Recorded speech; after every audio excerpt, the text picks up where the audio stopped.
Stock market की सत्यता यही है दोस्तों कि स्टॉक मार्केट के रिटर्न्स कभी भी गारंटीड नहीं होते हैं। लेकिन एक बात और सत्य है कि अगर प्रॉपर तरीके से एनालिसिस की जाए, रिसर्च किया जाए, जैसे फंडामेंटल एनालिसिस, टेक्निकल एनालिसिस, तो हमें मार्केट में एक एज मिलता है। लेकिन रिस्क मैनेजमेंट को हम इग्नोर नहीं कर सकते। दोस्तों, मार्केट ने फिर से इस वीक की क्लोजिंग दी है, वो है कमजोर। निफ्टी 50 गिर गया 1.09%।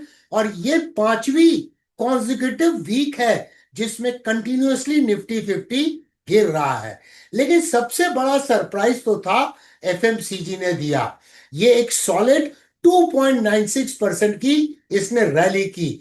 क्या ये ट्रेंड का शिफ्ट नजर आ रहा है, या कोई सेक्टर रोटेशन, या सिर्फ एक डिफेंसिव बाउंस है? और ट्रंप ने जो नए टैरिफ्स इंपोज किए हैं इंडिया के ऊपर में, उसका क्या इम्पैक्ट हो सकता है हमारे एक्सपोर्ट्स पर, हमारी जीडीपी ग्रोथ पर?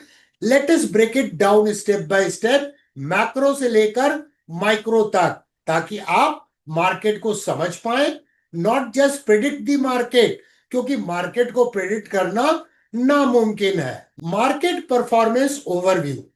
निफ्टी 50 ने 1.09% की गिरावट दिखाई। पांचवा लगातार वीक है जिसमें ये रेड में क्लोज हुआ है।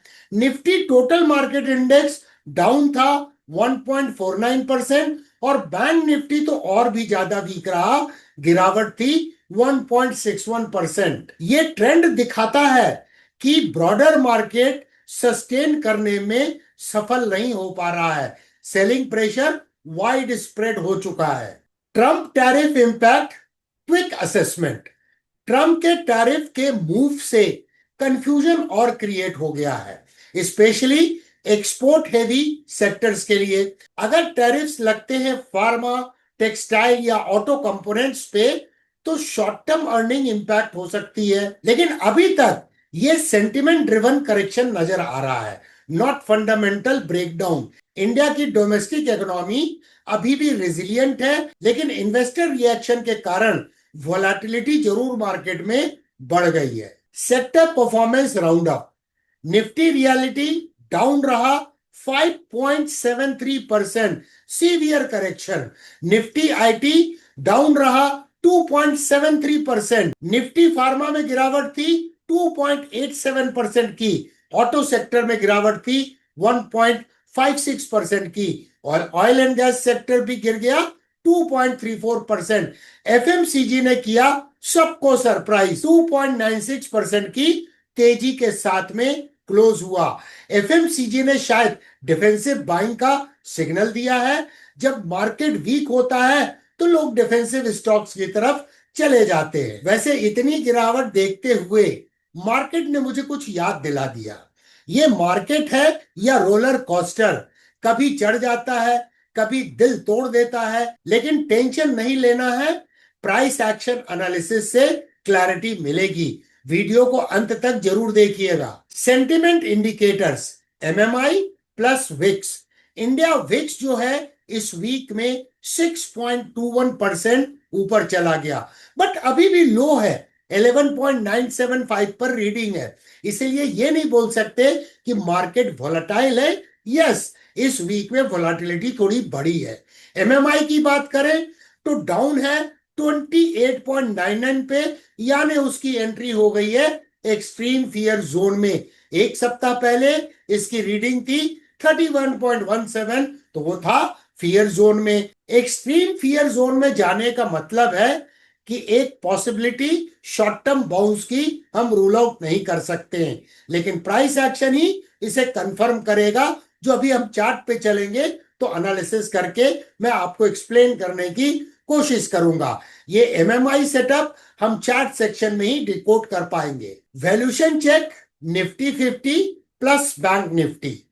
निफ्टी 50 के वैल्यूएशन की बात करते हैं। करंट पी रेशियो है 21.8 versus 23.04 in recently in the month of April. PB ratio है 3.4 वर्सेस 3.73। करेक्शन के बावजूद वैल्यूएशन अभी भी लॉन्ग टर्म एवरेज से थोड़ा ऊपर ही है। तो मार्जिन ऑफ सेफ्टी टाइट है। अगर बैंक निफ्टी के वैल्यूएशन को चेक करें तो पी रेशियो है 15.1, पीबी रेशियो है 2.2। बैंकिंग में करेक्शन से वैल्यूएशन फिर से थोड़ा सा अट्रैक्टिव होता हुआ नजर आ रहा है, लेकिन सेंटिमेंट अभी भी फ्रेजाइल है। Currency and crude oil update. USD INR की पहले बात करते हैं। इंडियन रूपी शार्पली वीक हुआ है बाय 1.18% एंड वो टच कर गया है 87.79 पर यूएसडी।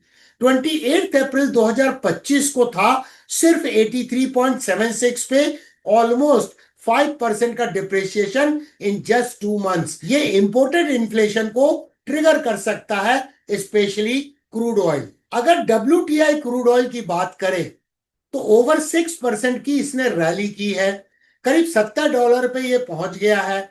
ग्लोबल एनर्जी प्राइसेस का इंपैक्ट इन्फ्लेशन और फिस्कल डेफिसिट दोनों पर हो सकता है। अब बात करते हैं sector of the week, Nifty FMCG. Defensive हो या रोटेशनल ट्रेड, एफएमसीजी में रैली नोटवर्दी है। HUL, ITC और कई एफएमसीजी स्टॉक्स ने बाउंस दिया है। इस वीक की चार्ट एनालिसिस में हम इसे भी कवर करेंगे ताकि हमें पता लग सके कि ब्रेकआउट हुआ है या फिर ये सिर्फ पुल बैक है। एफएमसीजी का रिलेटिव स्ट्रेंथ कैसा बिहेव कर रहा है वो भी डिस्कस करेंगे। So what to watch this week. ये वीक प्राइस एक्शन के लिए बहुत क्रिटिकल है। क्या निफ्टी 50 सपोर्ट जोन होल्ड करेगा? बैंक निफ्टी ओवरसोल्ड क्या हो चुका है? रिवर्सल पॉसिबल है? एफएमसीजी में क्या कंसोलिडेशन के बाद ब्रेकआउट की संभावना है या फिर ब्रेकआउट हो चुका है? इन सब का जवाब मिलेगा चार्ट एनालिसिस में। तो चलिए अब चार्ट में चलते हैं जहां निफ्टी 50, बैंक निफ्टी और निफ्टी एफएमसीजी की एनालिसिस करते हैं। पहले निफ्टी और बैंक निफ्टी की एनालिसिस करते हैं और उसके बाद प्राइस एक्शन को समझेंगे sector of the week Nifty FMCG के चार्ट पर। तो ये निफ्टी 50 का प्राइस चार्ट है दोस्तों।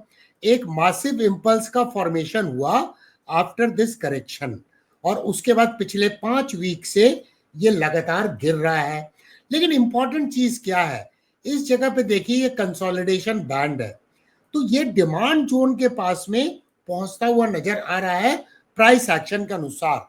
साथ में कहां पर है, काफी क्लोज प्रॉक्सिमिटी में है EMA 21 के और उसके थोड़ा सा नीचे है volume weighted moving average 21 period. तो वैसे तो इमीडिएट सपोर्ट बैंड जो है वो है 24,350 से 24,500 पे और इस वीक में क्लोजिंग हुई है 24,565.35 पर।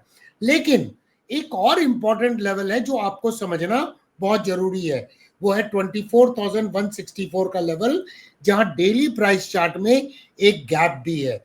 और ये लेवल क्यों इंपॉर्टेंट हो जाता है, यानी करीब 24,000 से 24,100 का लेवल, क्योंकि अगर हम प्रायर इंपल्स की रिट्रेसमेंट एनालिसिस करें तो आप देखिए वो जोन आता है 24,100 के आसपास में 38.2% रिट्रेसमेंट लेवल, जो कि डेरिवेटिव है गोल्डन रेशियो का।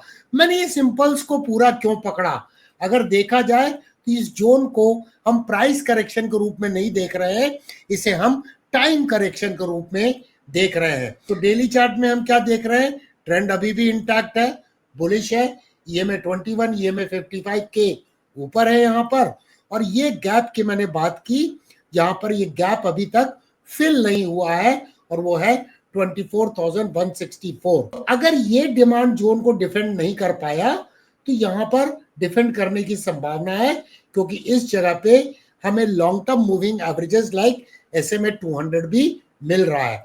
लेकिन अगर इस लेवल को इसने तोड़ दिया तो फिर दोस्तों ये गोल्डन रेशियो तक करेक्ट हो सकता है और तब ये जो गैप है इनको ये फिल कर सकता है। ये एक खतरा जरूर बना हुआ है निफ्टी 50 में। तो अगले वीक का प्राइस एक्शन बहुत सिग्निफिकेंट है और बहुत इंपॉर्टेंट है। क्या ये डिमांड एरिया को डिफेंड करेगा, क्या ये 38.2% रिट्रेसमेंट लेवल जहां पर गैप भी है 24,100 को डिफेंड कर पाएगा? ये तो सब्जेक्ट मैटर है, क्योंकि मार्केट अपने हिसाब से काम करता है, केवल हम एक इन्फॉर्म डिसीजन लेते हैं based on various confluence that we see on the price chart. अब हम वीकली प्राइस चार्ट देख रहे हैं बैंक निफ्टी का। तो सबसे पहले तो यहां देखिए प्राइस का रेजिस्टेंस था, ये रेजिस्टेंस था, तो ये इसका डिमांड एरिया हो गया, और यहीं पर EMA 21 भी है, और ये लेवल आता है 53,600 से 54,300 का जो जोन है वो डिमांड एरिया है। यहां पर भी हम रिट्रेसमेंट एनालिसिस कर सकते हैं प्रायर इंपल्सिव वेव का, तो इसको भी अगर आधार बनाए तो ये जो डिमांड एरिया हम लोगों ने मार्क किया है, यहाँ पे EMA 21 and volume weighted moving average 21 का समावेश है, और साथ में 53,600 लेवल पे आता है 38.2% रिट्रेसमेंट लेवल, जो अपने आप में एक सपोर्ट के रूप में काम करेगा। और उसी जगह पे आप देखिए ये इंपॉर्टेंट जोन है डिमांड एरिया का। अगर हम डेली प्राइस चार्ट में देखें तो बैंक निफ्टी ने पहले भी इस जगह पे सपोर्ट लिया था ड्यूरिंग दिस करेक्शन, जो कि पहले रेजिस्टेंस का रूप था। तो ये एक इंपॉर्टेंट लेवल है, और इस जगह पे अगर ध्यान से देखें तो ये गैप भी एग्जिस्ट कर रहा है, और ये गैप अपने आप में एक सपोर्ट के रूप में एक्ट करने की संभावना नजर आ रही है।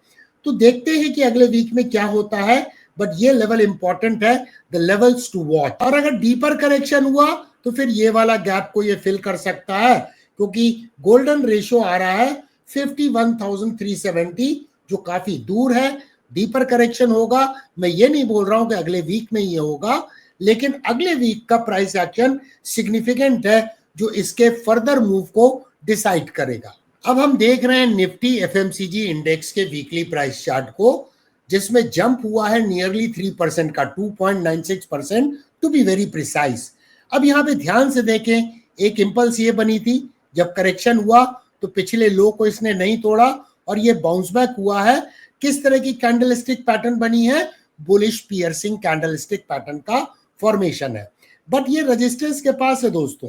ये देखिए, मैं अगर ऐसे लाइन खींचूं तो प्राइस का रिजेक्शन, प्राइस का रिजेक्शन, प्राइस का रिजेक्शन, तो अभी ब्रेकआउट नहीं हुआ है अगर प्राइस एक्शन के अनुसार देखें।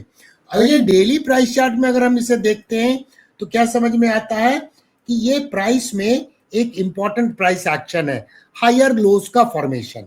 ये वाला लो से ये लो हायर है, ये वाला लो फर्दर हायर है, और ये वाला लो फर्दर हायर है। इसका मतलब slowly and slowly bulls control में नजर आ रहे हैं। अगर मैं कुछ ड्राइंग को सुपर इम्पोज करूं तो मैंने एक राइजिंग ट्रेंड लाइन को दो तरीके से खींचा है ताकि हमें डिमांड जोन पता लगे। यहाँ देखिए प्राइस ने कंसोलिडेट किया, पहले भी सपोर्ट लिया है, तो ये एक तरह से डबल बॉटम का फॉर्मेशन है, और एक टिपिकल डबल बॉटम है जिसे ईव एडम पैटर्न बोलते हैं, जिसका अपेक्स है, टू बी वेरी प्रिसाइज कहां पर अपेक्स है मैं आपको बताता हूं, 57,017.15 पर। तो यहां पर इसका सप्लाई एरिया है। देखिए प्राइस ने कई बार रेजिस्टेंस लिया है, कई बार रेजिस्टेंस लिया है, और यहां पर ये रेजिस्टेंस है। तो 57,000 से लेकर 57,900 का जो जोन है वो सप्लाई एरिया है, और इसको अगर इसने निकाल लिया तो इसमें ट्रेंड रिवर्सल कंफर्म होगा, क्योंकि ये सप्लाई जोन तो निकालेगा, साथ में ट्रेड होने लगेगा SMA 200, SMA 233 के ऊपर। अगर इसकी RS एनालिसिस करें और कंपेयर करें निफ्टी 50 से, लुकअप पीरियड 50 डे, तो यहां पर देखिए it has started out performing Nifty 50। Conclusion दोस्तों, मार्केट में फियर भी है और अपॉर्चुनिटी भी। MMI, वैल्यूशन और सेंटिमेंट मिक्स सिग्नल दे रहे हैं, लेकिन price action is the king. अगर आपको सीखना है प्राइस एक्शन, रिस्क मैनेजमेंट और setup selection step by step, तो जीरो टू हीरो प्लेलिस्ट को जरूर देखिए, लिंक नीचे डिस्क्रिप्शन में दिया गया है। Learning never stops with DK Sinha.